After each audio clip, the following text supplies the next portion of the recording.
Baik, sekarang kita akan melihat bagian paling penting dari Vibe, yaitu bagian 3, ya, di mana bagian 3 ini merupakan eh, tempat kita melaporkan kegiatan-kegiatan profesional keinsinyuran kita, ya. Jadi kalau seperti kelihatan di sini, eh, data saya sudah ada satu di sini, ya, sebagai dosen misalnya. Kenapa dia muncul?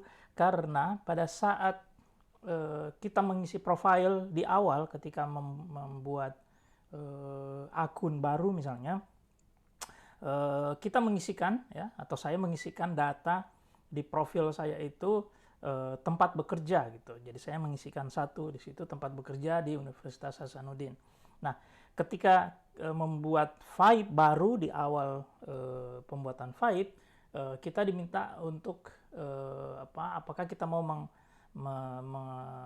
update data kita. Maksudnya mengupdate data itu ditarik dari profile. Nah, karena saya memilihnya meminta diupdate, maka otomatis data ini akan masuk di sini, ya. Mau dihapus juga boleh, tidak juga boleh. Kemudian tinggal diberikan unit kompetensi, ya. Nah, nanti kita lihat bagaimana kegiatan memberikan unit kompetensi. Saya akan hapus dulu ini supaya tidak bingung. Oke, nah sekarang saya sudah punya daerah kerja baru. Nah, apa yang bisa dituliskan, apa yang bisa diklaim dalam kegiatan kualifikasi profesional? Itu sebenarnya bisa kita lihat dari banyaknya unit kompetensi yang bisa dipilih nanti, ya. Kita kembali dulu ke penuntun, ya. Kita lihat ada banyak hal yang bisa dan harus kita tuliskan, ya. Pertama, ya, terutama kegiatan-kegiatan merencana, planning, merancang, ya, desain, membangun, build, ya, mengawasi, memeriksa, testing, commissioning misalnya, dan menerima hasil pekerjaan. Poin pertama ini hardcore engineering sebenarnya, ya. Jadi bagian kegiatan sehari-hari dari seorang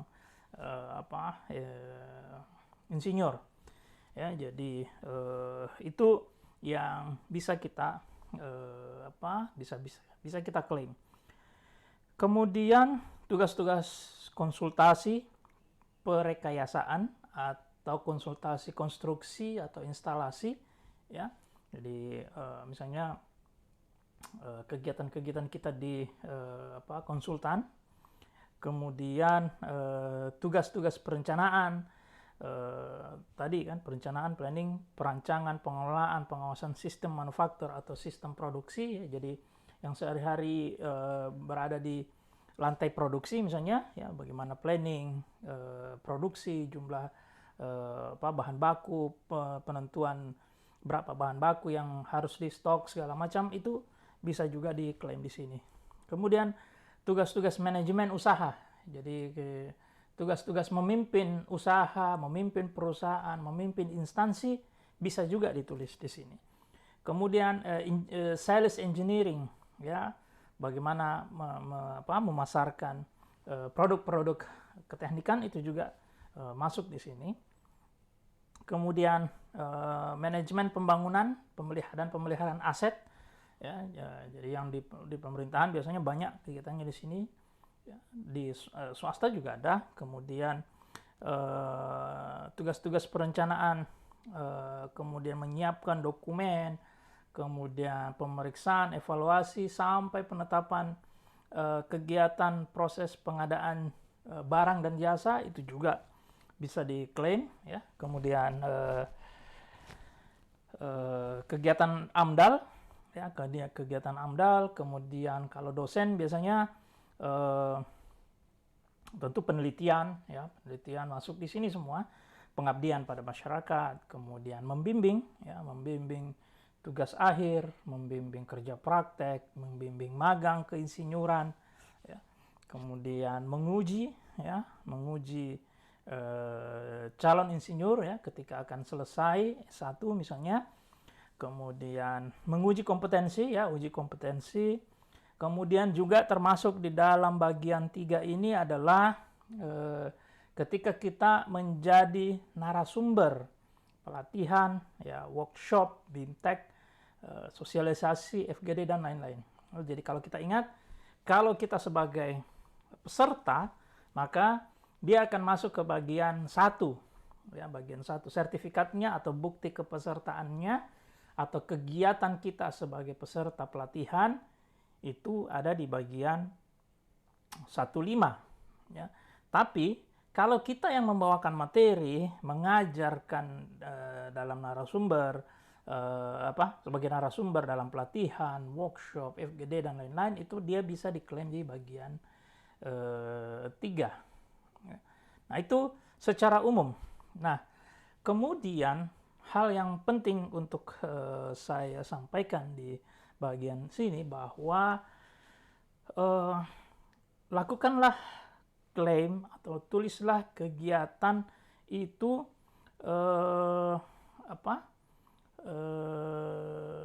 secara berulang, ya, secara berulang. Kalau memang kegiatannya merupakan kegiatan yang misalnya multi years, itu bisa diulang secara tiga, misalnya pekerjaan itu 3 tahun, ya. Jadi dia bisa diulang, dituliskan secara 3 kali, ya, dituliskan secara 3 kali. Kemudian jangan lupa menuliskan uraiannya sesuai dengan pekerjaan yang dilakukan pada tahun pertama, tahun kedua, dan tahun ketiga.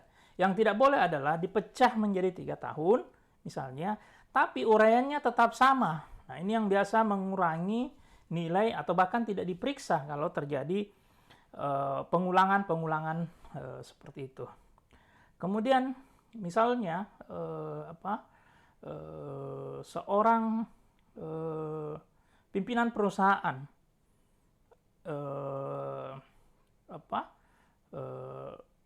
pimpinan perusahaan yang perusahaannya tiap tahun misalnya ada 5 kegiatan proyek yang dilaksanakan oleh perusahaan tersebut, maka sebagai pimpinan dia bisa mengklaim ke-5 kegiatan tersebut dan ditulis 5 kali sesuai dengan proyek yang ada. Ya, jadi misalnya pengawasan, misalnya ada 10 paket pengawasan yang dimenangkan dalam 1 tahun, ya silakan ditulis 10 kali gitu. Kemudian misalnya kegiatan tender, ya, pengadaan barang dan jasa dalam 1 tahun, ya, misalnya di awal tahun ada SK-nya gitu, ada SK-nya untuk pengadaan barang dan jasa tahun 2020 misalnya, ya, yang sudah lewat. Ternyata di akhir tahun berdasarkan SK ini telah dilakukan proses pengadaan barang dan jasa untuk panitia dengan SK tersebut sebanyak 20 paket. Maka bisa dituliskan 20 kali, ya, sesuai dengan paket-paket pengadaan barang dan jasa yang dilakukan, ya. Jadi itu bisa dilakukan seperti itu. Jadi jangan hanya menuliskan 1 SK-nya saja, bahwa SK pengadaan barang dan jasa itu hanya terhitung 1 kali gitu. Padahal kita bisa mengklaimnya 20 kali karena diklaim sesuai dengan pekerjaan penyiapan kegiatan pengadaan barang dan jasa itu kan per paket, ya. Jadi bisa diklaim per paket. Jangan ditulis hanya 1 kali. Buktinya apa? Bukti pelaksanaan bisa pakai. Jadi ke-20 tadi itu, misalnya 20 pakai itu bisa hanya menggunakan 1 bukti yang diunggah berulang-ulang. Bisa juga kalau misalnya punya dokumentasi, foto, apa segala macam untuk ke-20 item tadi, ya silakan diunggah. Ya, seperti itu yang bisa dilakukan. Nah, contoh misalnya kita ya, ini adalah bagian dari kolom-kolom yang harus diisi nanti, ya. Jadi kita lihat di sini ya, ada kolom kapan dilaksanakan, siapa kita di situ di proyek tersebut ya, membawa bendera siapa, instansi siapa misalnya, kemudian kita sebagai apa di situ, kemudian apa nama proyeknya, kemudian proyek itu siapa yang punya, siapa yang memberikan proyek, ya, di mana, berapa lama, sebagai apa, nilai proyek, nilai tanggung jawab ini umumnya diisi dalam bentuk rupiah atau dolar, ya. Tapi kalau sifatnya konfidensial misalnya, ya bisa ditulis 0 saja, ya. Tapi jangan tidak diisi, ya. Jadi nilai proyek harus tetap diisi. Kalau dia konfidensial atau lupa, ya bisa ditulis 0. Kemudian nilai tanggung jawab juga begitu. Apa bedanya nilai proyek dengan nilai tanggung jawab? Nilai proyek misalnya proyek pembangunan jalan misalnya, ya. Nilainya 2 miliar. Tapi kita di situ sebagai struktur engineer misalnya, dan nilai dari kegiatan struktur, analisis struktur itu senilai misalnya 150 juta, maka nilai proyeknya 2 miliar, nilai tanggung jawab proyeknya 150 juta. Ya, seperti itu. Kemudian dipilih kira-kira seberapa banyak SDM yang terlibat, kemudian tingkat kesulitan dan skala proyeknya. Ya. Nah, ini yang penting, ya. Contoh ya, jadi ini contoh misalnya kita akan nanti setelah melihat contoh ini kita akan langsung melihat bagaimana kita tuliskan misalnya dalam periode Maret 2001 sampai 2021 instansi kita atau perusahaan kita ya misalnya saya menugaskan saya sebagai ahli struktur untuk proyek ini, ya, tahun pertama proyek pembangunan jembatan ruas Bojo 1 gitu, ya, di Kabupaten Baru. Nah ini tipikal menulis ini mohon diperhatikan, ya. Jadi kalau misalnya Anda terlibat dalam satu paket itu, ya satu paket ini ceritanya kalau kita sebagai pelaksana ya. Kalau Anda terlibat dalam satu paket pekerjaan, tapi dalam paket itu ada 5 jembatan yang dibangun, ya jangan mengklaim hanya menuliskan paket A atau paket loan nomor sekian di Makassar misalnya atau di Baru misalnya. Tuliskanlah dalam 5 kali ruas jalan atau ruas jembatan yang Anda bangun gitu, yang Anda terlibat di dalamnya. Walaupun secara dokumen dia hanya dalam satu dokumen pelaksanaan pekerjaan misalnya, ya. Jadi bisa dipecah seperti itu, ya. Jadi misalnya Bojo 1, Bojo 2, Bojo 3 misalnya kan. Nah, itu itu bisa diklaim secara berulang-ulang. Nah, siapa yang memberikan tugas, kemudian lokasi, kemudian tahun, berapa lama ya. Kita pilih 1 sampai 3 tahun misalnya, posisi kita sebagai apa. Nah, ini yang tadi saya terangkan 1,5 miliar proyeknya, tapi sebagai ahli struktur ya kira-kira nilainya sekitar 300 juta. Kemudian SDM terlibat misalnya ya sedang, tingkat kesulitan sedang, skala proyek sedang. Dan yang paling penting diperhatikan adalah menuliskan uraiannya seperti ini. Ya, di dalam uraian ya jelaskanlah tugas dan tanggung jawab kita, ya. Kalau dalam hal ini contoh ini tugas dan tanggung jawab sebagai ahli struktur di proyek tersebut, ya. Kemudian bisa juga ya karena kita tulis di sini dia sedang, tingkat kesulitan sedang, skala proyek sedang, bisa juga itu kita tuliskan kenapa dia sampai dikatakan Anda mengatakan sedang SDM yang terlibat sedang, kemudian tingkat kesulitan sedang misalnya. Bisa dituliskan misalnya untuk pekerjaan ini dibutuhkan kualifikasi ya untuk contoh lain misalnya untuk kegiatan ini dibutuhkan kualifikasi welder underwater welder. Nah, di situ Anda bisa menuliskan tingkat kesulitan misalnya sangat tinggi gitu karena dibutuhkan keahlian khusus untuk itu misalnya, ya. Nah, itu bisa dijelaskan di dalam di dalam uraian dari kegiatan. Nah, kemudian dan yang tidak kalah pentingnya, ya, menuliskan di bagian akhir, ya, kalau bisa dipisah sedikit satu spasi, menuliskan di bagian akhir dari uraian, masing-masing uraian, bagaimana tata laksana K3, ya, safety engineering, ya, safety and healthy yang dilakukan dalam proyek tersebut, ya. Jadi bagaimana pelaksanaan atau tata laksana K3 lingkungannya, K3L-nya itu. Anda bisa menuliskan salah satu dari rincian ini, misalnya proyek telah menerapkan beberapa prinsip, begitu, prinsip-prinsip, misalnya pakai helm, pakai safety boots, misalnya pakai apa, tapi belum ada kegiatan terstruktur untuk menghadirkan kegiatan K3 tersebut, ya bisa dituliskan telah menerapkan prinsip-prinsip K3. Tapi misalnya proyeknya besar, nasional skalanya, ya ada aturan, ada safety talk yang berlangsung secara reguler di situ, kemudian juga jelas aturan dan standar-standar yang dipakai, ya silakan ditulis misalnya secara nasional, atau bahkan misalnya skalanya skala internasional, ya silakan ditulis bahwa dalam pekerjaan ini seluruh aspeknya telah memenuhi standar-standar K3 internasional misalnya, ya. Nah, ini contoh misalnya dalam pekerjaan.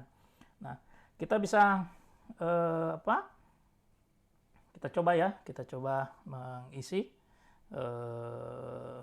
vibe-nya, ya. Kita coba pertama misalnya ya tidak harus sama dengan contoh tadi, misalnya Maret 2001 sampai Juni 2001 misalnya, PT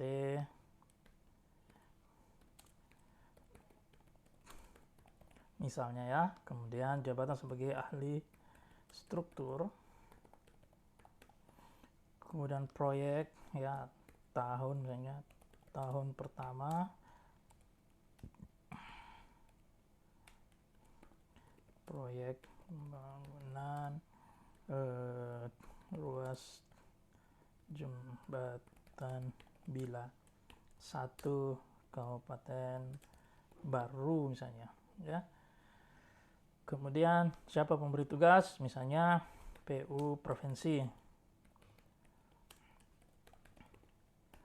Kemudian ya kabupaten kerjanya misalnya Kabupaten Baru, kemudian di Sulsel,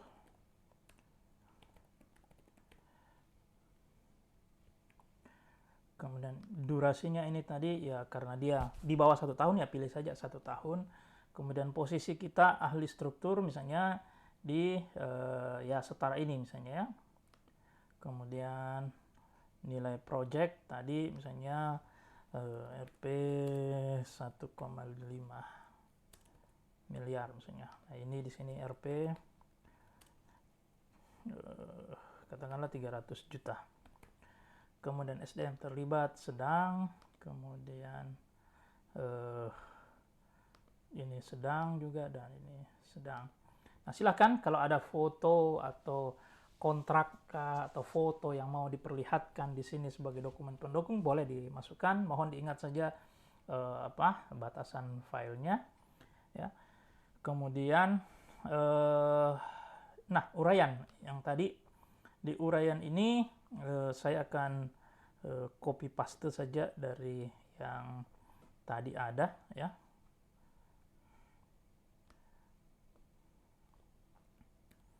Misalnya pekerjaan yang tadi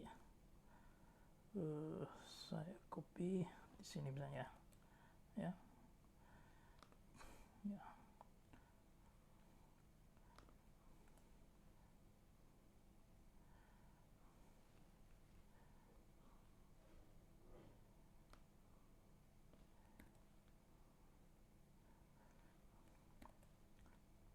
Ini yang saya sebutkan tadi. Jangan lupa ya, kalau perlu penekatan khusus sedikit, jangan lupa bahwa menuliskan aspek-aspek ketiga apa yang terlibat dalam proyek tersebut misalnya. Nah, setelah itu kalau mau disimpan dulu boleh ya, jangan supaya tidak itu ya, tidak hilang misalnya, di save sebelum kita memberikan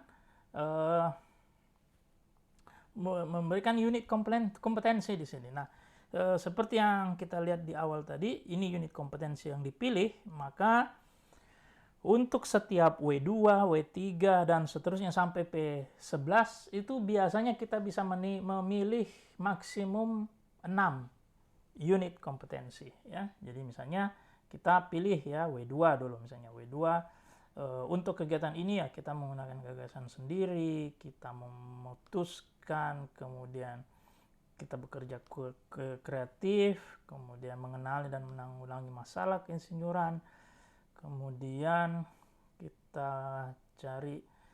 kita menemukan kenali ya, kemudian merinci rekayasa tepat guna yang dipilih misalnya. Berapa ya? Sudah 4, 6. Saya mau lihat apakah masih bisa 7, kemudian mendorong penjaminan mutu tidak mungkin ya. Mungkin kita menggunakan analisis matematik ya, kita bisa taruh di sini ya. Kemudian ya. Nah, kalau ada uji coba misalnya ya bisa saja kita klik di sini uji ya. Kita bisa sampai 10 ya. Oke ya. Kemudian W2, kemudian nah ini yang paling penting. W3 ya. W3. Anda perhatikan bahwa sejak dari awal, mulai dari bagian 1, bagian 2, W3 baru muncul di sini. Maka pergunakanlah kesempatan di sini untuk memilih W3 semaksimum mungkin. Ya. Jadi misalnya W3-nya 1, 2, 3. Ya, jadi kita pilih semua misalnya ya, berhubungan semua ya, silakan dipilih. Ya. W3, kemudian W4 ya. W4 juga kita pilih ya, misalnya sesuai dengan ini ya. Kemudian P ya, jangan lupa P, P6.